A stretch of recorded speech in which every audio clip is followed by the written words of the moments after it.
বাঁ হাতে লিখেছে, ডান হাতে লিখেছে, না পা দিয়ে লিখেছে, কে সুইসাইড নোট লিখেছে, তার তদন্ত পরিষ্কার হবে সিবিআই ইনকোয়ারি। মৃতদেহকে নিয়ে ঢাল করার মাধ্যমে যে নোংরা রাজনীতি তৃণমূল কংগ্রেস করছে, আমরা এই রাজনীতির তীব্র নিন্দা করছি। একটিও মৃত্যু এসআইআর সংক্রান্ত নয়, প্রত্যেকটি মৃত্যুকে ঢাল হিসাবে রাজনীতির আঙিনায় আনা হয়েছে। তৃণমূল নিজেদেরকে বাঁচাতে চায়। মৃতদেহ দিল্লি নিয়ে যাব, মৃতদেহ ইলেকশন কমিশনের কাছে নিয়ে যাব, যেখানে মনে হয় সেখানে নিয়ে যাও, আমাদের কোনো আপত্তি নেই।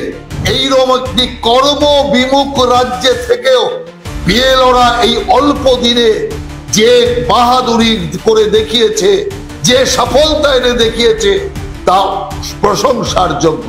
তৃণমূল শুধু বিএলওর আত্মহত্যার জন্য বসে থাকে, কখন আত্মহত্যা হবে আর এসআইআর এর ভোট দিয়ে আত্মহত্যার ময়দানে পৌঁছবে। একটা টেবিল থেকে আরেকটা টেবিলের দূরত্ব 3 ফুট হলে 3 বছর লাগে এই টেবিল থেকে ওই টেবিলে ফাইল পাঠাতে। এই হচ্ছে মমতা ব্যানার্জির সরকার। যেই মাত্র সুইসাইড নোট পাওয়ার পরেই তার নিকট আত্মীয় বললেন যে যিনি মারা গিয়েছেন তার তো 4টে আঙুল নেই। সঙ্গে সঙ্গে তড়িঘড়ি দেহকে জ্বালিয়ে ফেলা হলো, ঠিক আরজি করে স্টাইলে, এবং সেই তদন্ত ধামাচাপা দিয়ে দেওয়া হলো। আর কোনো পানিহাটির উচ্চবাচ্য নেই।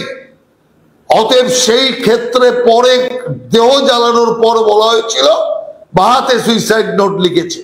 আমরা এই ক্ষেত্রে দাবি করছি, বাহাতে লিখেছে, ডান হাতে লিখেছে, না পা দিয়ে লিখেছে, কে সুইসাইড নোট লিখেছে, তার তদন্ত পরিষ্কার হবে সিবিআই ইনকোয়ারি হলে। অতএব মৃতদেহ দিল্লি নিয়ে যাব, মৃতদেহ ইলেকশন কমিশনের কাছে নিয়ে যাব, যেখানে মনে হয় সেখানে নিয়ে যাও, আমাদের কোনো আপত্তি নেই।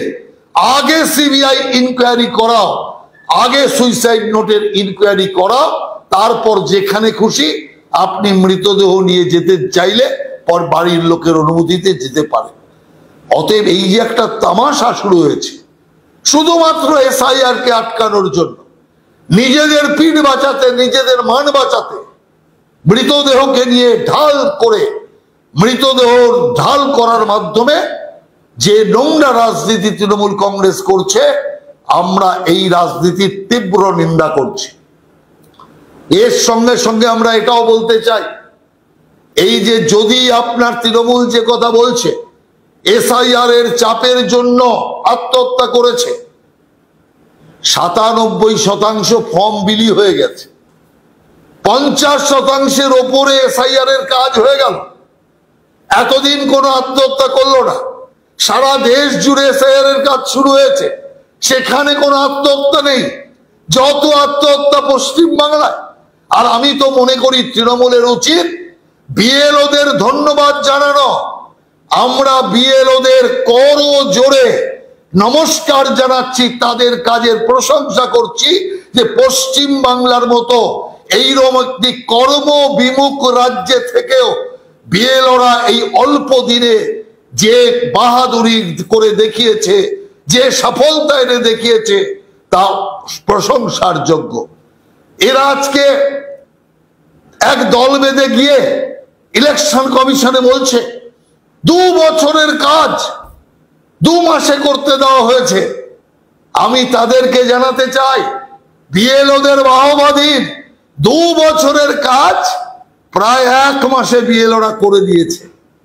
এই চমৎকার ঘটিয়েছে পশ্চিম বাংলারই বিএলও সরকারি এমপ্লয়িরা। অতএব তারা তো ধন্যবাদের যোগ্য। তাদের কেন বারবার আত্মহত্যার কলঙ্ক দিচ্ছেন, তাদের কেন নানা কলঙ্ক দিচ্ছেন, এই প্রশ্ন আমি তৃণমূল কংগ্রেসকে করতে চাই। উল্টো তাদেরকে বাহবা দেওয়া দরকার। সেই জন্য আমরা মনে করি যে তৃণমূল কংগ্রেসের লোকেরা যেভাবে বিএলওদের উপর চাপ সৃষ্টি করছে, ভুয়া ভোটারের নাম ভোটার লিস্টে রাখার জন্য, মৃত ভোটারের নাম যাতে না কাটা হয় তার জন্য ধমকাচ্ছে, যাতে অনুপ্রবেশকারীদের নাম বাদ না দেয় তার জন্য বিএলওকে ধমকাচ্ছে। যদি তৃণমূলের এই ধমকাধমকি না থাকতো আমি মনে করি যে এতদিনে এসআইআর এর কাজ বিএলওরা প্রায় 75% করে ফেলতে পারত। তৃণমূলের গুন্ডামি আর ধমকানির জন্য বিএলওরা স্বাভাবিকভাবে কাজ করতে পারছে না। অতএব যদি তৃণমূল বলতে চায় এসআইআর এর জন্য আত্মহত্যা করেছে, তাহলে তার জন্য তৃণমূল কংগ্রেসের ধমকানি গুন্ডামি দায়ী।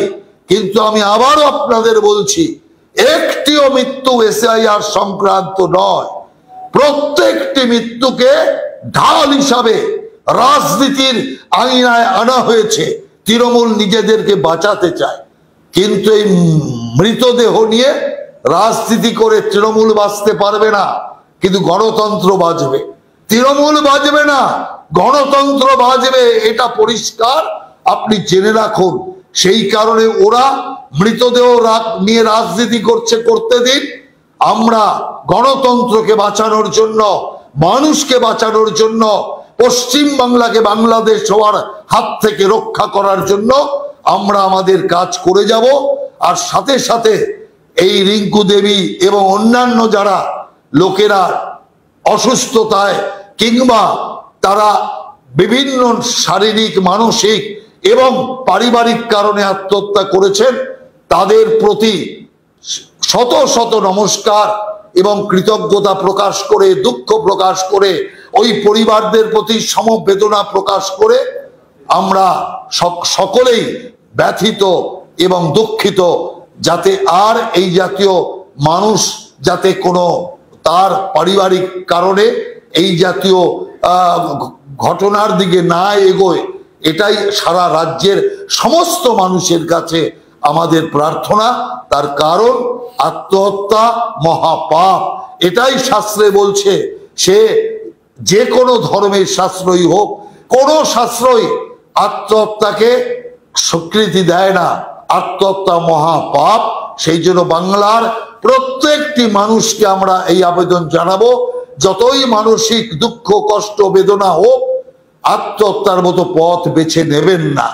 তৃণমূল শুধু বিএলওর আত্মহত্যার জন্য বসে থাকে কখন আত্মহত্যা হবে, আর এসআইআর এর ভোট নিয়ে আত্মহত্যার ময়দানে পৌঁছবে। আমরা তা নই। আমরা চাই যে কোনো প্রান্তের যে কোনো মানুষ, এমনকি তৃণমূলেরও কেউ যাতে মানসিক চাপে, পারিবারিক কারণে আত্মহত্যা না করে, সেটাই আমরা চাই। এসআইআর এর চাপে তৃণমূল যে অভিযোগ করছে তাতে যে বিএলওরা অসুস্থ হচ্ছেন, মারা যাচ্ছেন, তাদেরকে ক্ষতিপূরণ দিচ্ছে রাজ্য সরকার, কিন্তু এসআইআর এ যে সমস্ত মানুষের মৃত্যু হয়েছে বলে তারা দাবি করছে, তাদের কোনো ক্ষতিপূরণের ব্যবস্থা রাজ্য সরকার করছে না। না, দেখছে ক্ষতিপূরণ দিয়ে তো রাজ্য সরকারের পারপাস সার্ভ হবে না। রাজ্য সরকারের পারপাস সার্ভ হবে মৃতদেহ নিয়ে দিল্লি পর্যন্ত রাজনীতি করলে। অতএব সেই কারণে যদি এসআইআরটাকে বন্ধ করা যায় আশায় তৃণমূল কংগ্রেস এ কাজ করছে, নানা রকম ফন্দি ফিকির করছে, অপবাদ রটাচ্ছে। তৃণমূল কংগ্রেসের লোকেরা গিয়ে এটাও বলছে, এই যে আজকে প্রতিনিধি দল গিয়েছিল, বলছে 2 বছরের কাজ 2 মাসে করার জন্য দিয়েছে। আরে 2 বছরের কাজ যদি 1 মাসে অর্ধেক করে ফেলতে পারে, তাহলে তো বিএলওদের আপনাদের ধন্যবাদ দেওয়া উচিত, ইলেকশন কমিশনকে বাহবা দেওয়া উচিত। রাজ্যের যে অফিসগুলো আছে, সরকারি কর্মচারী বিভিন্ন অফিসে যে ফাইল একটা টেবিল থেকে আরেকটা টেবিলের দূরত্ব 3 ফুট হলে 3 বছর লাগে এই টেবিল থেকে ওই টেবিলে ফাইল পাঠাতে। এই হচ্ছে মমতা ব্যানার্জির সরকার। আর ইলেকশন কমিশন সরকার দেখুন, আপনাদের ভাষা মতো 2 বছরের কাজ 1 বছর 1 মাসের মধ্যে ব্যাপক কাজ করে প্রায় সমাপ্ত করে দিয়েছে। অর্থাৎ 2 মাসও লাগবে না আপনাদের কথা অনুযায়ী। এতে তো আপনারা বাহবা দেবেন যে সরকারি কর্মচারীরা একটা ছোট্ট কাজ করতে বছর লাগিয়ে দেয়, আর সেই সরকারি কর্মচারীরাই আজকে বিএলওর ভূমিকায় যখন অবতীর্ণ হয়েছে, তারা দ্রুততার সাথে কাজ করছে। তার মানেটা কি দাঁড়ালো? তার মানে এটাই দাঁড়ালো, সৎ সঙ্গে স্বর্গবাস, অসৎ সঙ্গে সর্বনাশ। সৎ সঙ্গে স্বর্গবাস, মমতার সঙ্গে সর্বনাশ। এটাই তো দাঁড়ালো মর্মার্থ। সেই কারণে আমি পরিষ্কার বলতে চাই, তৃণমূল কংগ্রেস এটাও অভিযোগ করছে যে বহু নাম উঠছে না সোশ্যাল মিডিয়ার, বহু নাম কম্পিউটারে উঠছে না, অনলাইনে রেজিস্ট্রেশন হচ্ছে না ইলেকশন কমিশনে। আর এইসব অভিযোগের মানেটা কি আছে? কদিন বাদেই তো ড্রাফট লিস্ট বেরোবে, 1 মাস সময় পাবে। তখন যত অভিযোগ আছে আপনাদের, যাদের নাম বাদ গিয়েছে, সেই বাংলাদেশে যারা পালিয়ে গিয়েছে তাদেরকে বাংলাদেশ থেকে ধরে এনে আপনারা ফাইলপত্র লাগিয়ে চিঠি চাপাটি দিয়ে আপনারা ট্রাই করে দেখতে পারেন যে তাদের নাম ওঠাতে পারেন কিনা। অতএব 1 মাস সময় পাবে। যে কোনো নাগরিকের নাম বাদ গেলে, যে কোনো নাগরিক তার নামের সাথে ভুল হলে, যে কোনো নাগরিক অপর নাগরিকের বিরুদ্ধে কমপ্লেন করতে পারে যে এ ভুয়া ভোটার, সমস্ত কিছুর সুযোগ 1 মাস থাকবে। তাহলে তৃণমূলের এই অভিযোগ তো অর্থহীন, শুধুমাত্র রাজনৈতিক উদ্দেশ্যে এই জাতীয় কুৎসা রটাবার কাজ করছে। কিন্তু আমি পরিষ্কার বলতে চাই, শুধুমাত্র পশ্চিমবাংলায় এসআইআর চলছে না, সারা দেশ জুড়ে চলছে। কিন্তু আপনি দেখুন, সারা দেশের সংবাদ মাধ্যম আপনি ঘেটে দেখুন, বাংলা ছাড়া কোথাও এসআইআর এর খবর নেই। আর এখানে রোজ শিরোনামে এসআইআর, রোজ শিরোনামে এসআইআর। কেন? কারণ বাঁচার রাস্তা খুঁজে পাচ্ছে না তৃণমূল কংগ্রেস। তাই আমি আপনাদেরকে পরিষ্কার বলতে চাই, মানুষের মন জয় করার চেষ্টা করুন। গুন্ডামি করে অনেক জিতেছে, বাটপারি করে অনেক জিতেছে, বিদেশি ভোটার ভুয়ো ভোটারদের ভোটে অনেক দিন জিতেছেন। এবার জিততে হবে ভারতীয় ভোটারের ভোটে, বাংলার ভোটারের ভোটে।